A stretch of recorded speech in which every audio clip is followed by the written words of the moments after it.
Assalamualaikum warahmatullahi wabarakatuh. Apa kabar semuanya?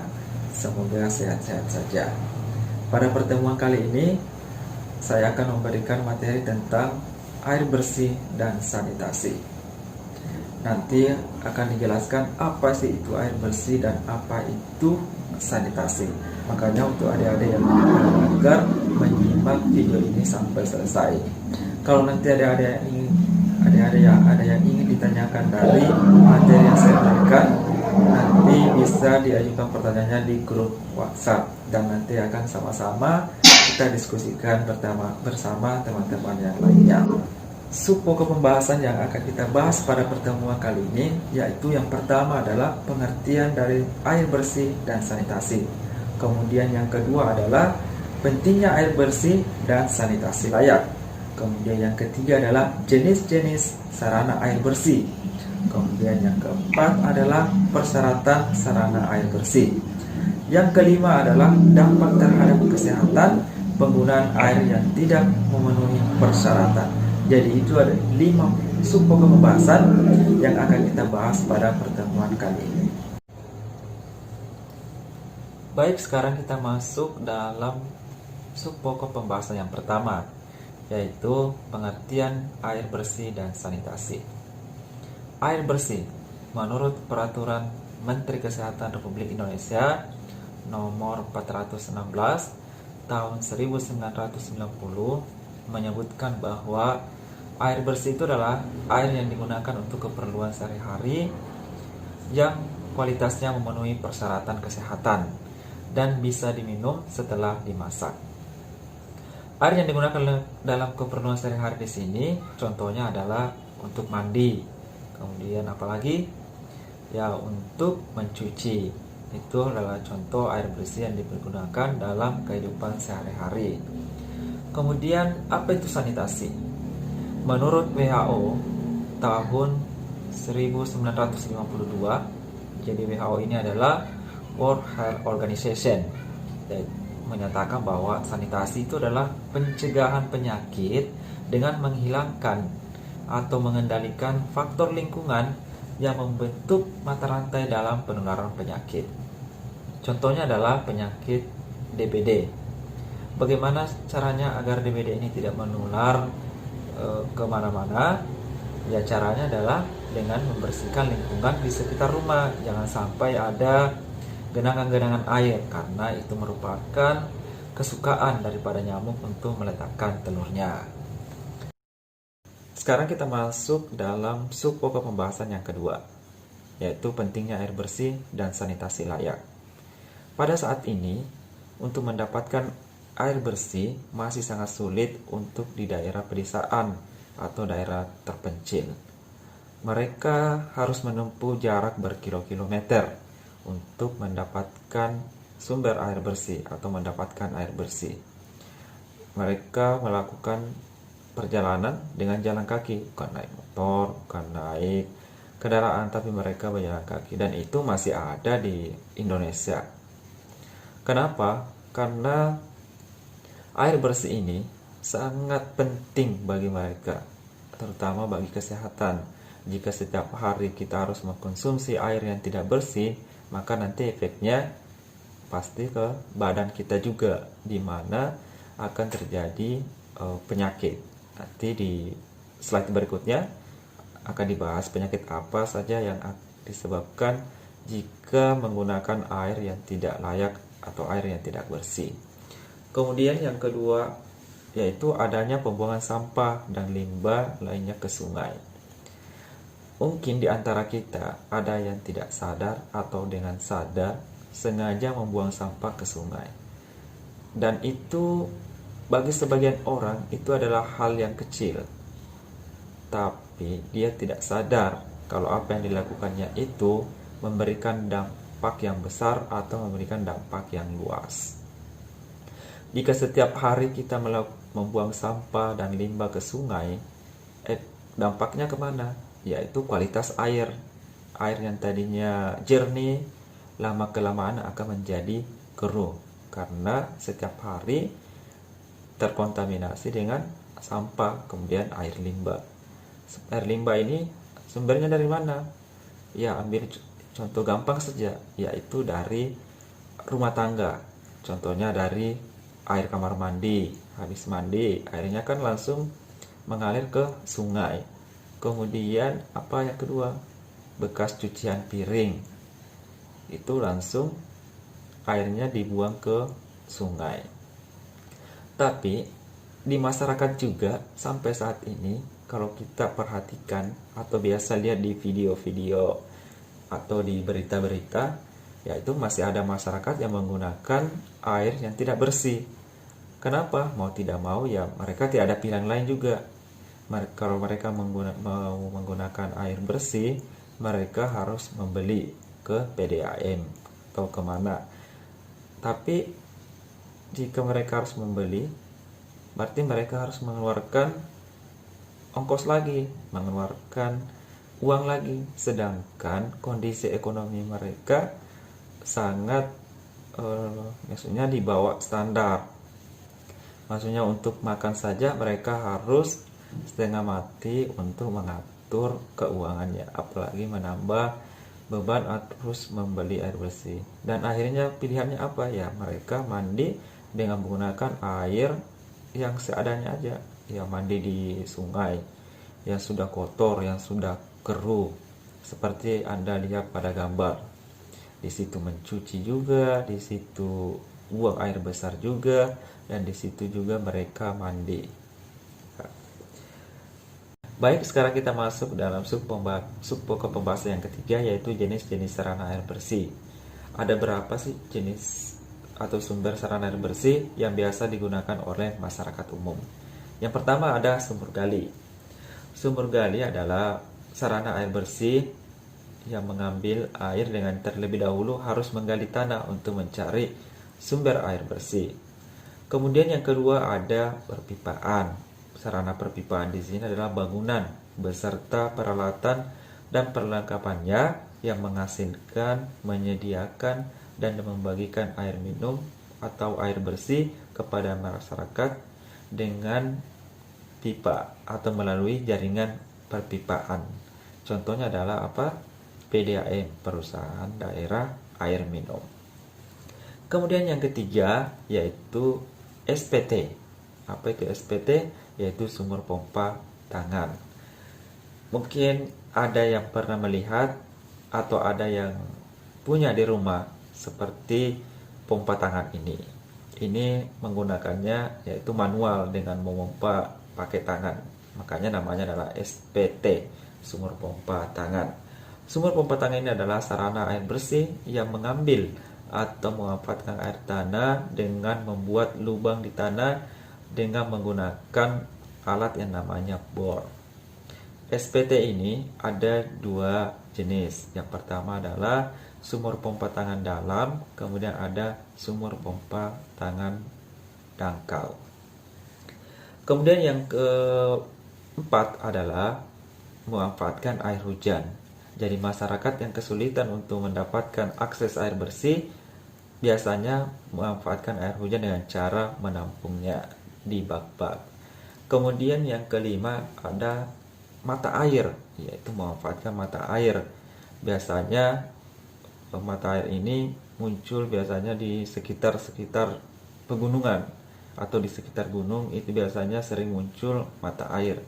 Dan itu harus dijaga oleh masyarakat karena itu juga merupakan salah satu sumber air bersih yang harus dilestarikan, yang harus dijaga agar tidak tercemar. Jadi itu ada 5 jenis sarana air bersih yang biasa digunakan oleh masyarakat umum. Baik, sekarang kita masuk dalam subpokok pembahasan yang keempat, yaitu persyaratan sarana air bersih. Ada berapa persyaratan sarana air bersih yang harus dipenuhi? Yaitu yang pertama ada syarat fisik. Kemudian yang kedua ada syarat syarat kimia. Kemudian yang ketiga ada syarat mikrobiologi. Baik, mari kita lihat satu-satu. Persyaratan fisik itu yang mana saja? Syarat fisik antara lain, yang pertama, air harus bersih dan tidak keruh. Air harus bersih dan tidak keruh di sini maksudnya tidak boleh ada berwarna apapun ya. Kalau biasanya adik-adik lihat air yang ditampung warnanya tidak jernih tapi kelihatan warna kecoklat-coklatan, ya itu tidak boleh digunakan. Kemudian yang kedua adalah air tidak berwarna apapun ya. Air tidak berwarna apapun di sini ya berarti tadi warna coklat, apalagi sampai warna merah, itu tidak boleh digunakan juga.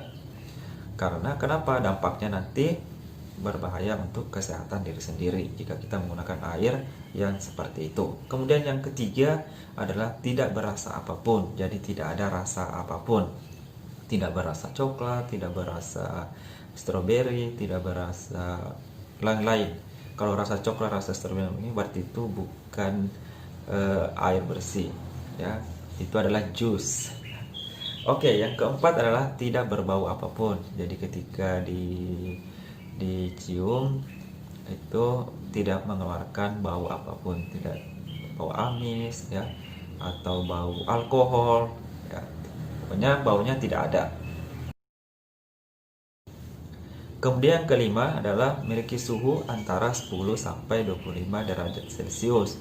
Jadi tidak terlalu panas dan juga tidak terlalu dingin. Jadi dia dalam keadaan sejuk. Itu salah satu persyaratan dari air bersih dan air minum. Yang terakhir adalah tidak meninggalkan endapan. Endapan itu kalau adik-adik lihat biasanya kalau ada di ember, ada ditampung di ember atau di bak mandi, atau adik-adik bisa tuang di gelas, kemudian didiamkan beberapa saat, kemudian adik perhatikan bagian bawahnya. Biasanya di bagian bawah itu ada terlihat seperti kalau ditampung di ember atau di mana seperti ada kotoran-kotoran yang mengendap di bagian bawah. Itu dibilang tidak maksud dengan endap. Sekarang kita melihat syarat kimia dari air. Yang pertama yaitu tidak mengandung bahan-bahan yang berbahaya dan beracun. Kenapa air bersih tidak boleh mengandung bahan berbahaya dan beracun? Karena apabila air bersih tersebut mengandung bahan berbahaya dan beracun dan dikonsumsi atau digunakan oleh masyarakat, maka nanti akan berefek terhadap kesehatan masyarakat sendiri. Bisa nanti terkena penyakit kulit, bisa apalagi kalau diminum itu bisa diare. Kemudian yang kedua adalah tidak mengandung zat-zat kimia yang berlebihan di dalam air. Jadi di dalam air itu sebenarnya juga ada zat kimianya, cuma tidak boleh melewati ambang batas yang sudah ditentukan. Mungkin ada yang bertanya, apa sih ambang batasnya? Nanti kita lihat di pertemuan berikutnya. Kemudian yang ketiga adalah air itu mengandung cukup yodium. Kemudian yang keempat adalah pH air itu antara 6,5 sampai 9,2. Kemudian kita lihat syarat mikrobiologi. Mikrobiologi yang ada di dalam air itu tidak boleh ada sedikit pun, mau 0,01, 0,002, 0,5, apalagi sampai 1. Itu tidak boleh ada mikrobiologi, tidak boleh ada kandungan mikrobiologi apapun di dalam air. Biar sedikit, nggak boleh ada di dalam air. Karena kenapa? Ya itu lagi, efeknya pasti ke kesehatan orang yang akan mengkonsumsi air tersebut atau orang yang menggunakan air tersebut. Itu efeknya ke kesehatan. Jadi sangat berbahaya sekali jika air yang digunakan itu mengandung patogen, mikrobiologi atau bakteri di dalamnya. Sekarang kita melihat apa sih dampak terhadap kesehatan jika menggunakan air yang tidak memenuhi persyaratan tersebut. Apa kira-kira dampaknya bagi kesehatan kita? Kemudian penyakit apa saja yang bisa disebabkan jika mengkonsumsi atau menggunakan air yang tidak bersih? Penyakit menular yang disebabkan oleh air secara langsung diantaranya disebut penyakit bawaan air atau waterborne disease. Hal ini dapat terjadi karena air merupakan media yang sangat baik atau tempat yang sangat baik untuk bersarangnya bibit-bibit penyakit atau biasa disebut dengan agent. Menurut Slamet, ada beberapa penyakit yang sering ditemukan di Indonesia yang berhubungan dengan air. Yang pertama itu adalah kolera. Kolera adalah penyakit usus halus akut dan berat. Penyakit ini disebabkan oleh bakteri namanya Vibrio cholerae. Kemudian yang kedua ada penyakit tipus atau penyakit tipes. Namanya tipus abdominalis. Tipus abdominalis ini merupakan penyakit yang menyerang bagian usus halus dan penyebabnya adalah Salmonella typhi. Kemudian yang ketiga ada hepatitis A. Hepatitis A ini disebabkan oleh virus. Nama virusnya itu adalah hepatitis A. Gejala utama yang disebabkan oleh virus ini yaitu demam akut, kemudian dengan perasaan mual dan muntah, kemudian hati membengkak dan sklera mata menjadi kuning. Itu adalah tanda-tanda dari hepatitis A. Sekarang kita masuk pada kesimpulan dari materi kita pada hari ini atau pada pertemuan hari ini. Kesimpulan yang dapat diambil dari materi pada hari ini, yang pertama yaitu air bersih merupakan air yang digunakan untuk keperluan sehari-hari yang kualitasnya sudah memenuhi syarat kesehatan dan bisa diminum setelah dimasak. Kesimpulan yang kedua, penggunaan air bersih bertujuan untuk mencegah terjadinya penyakit yang bisa diakibatkan oleh penggunaan air. Kualitas badan air harus dijaga sesuai baku mutu air.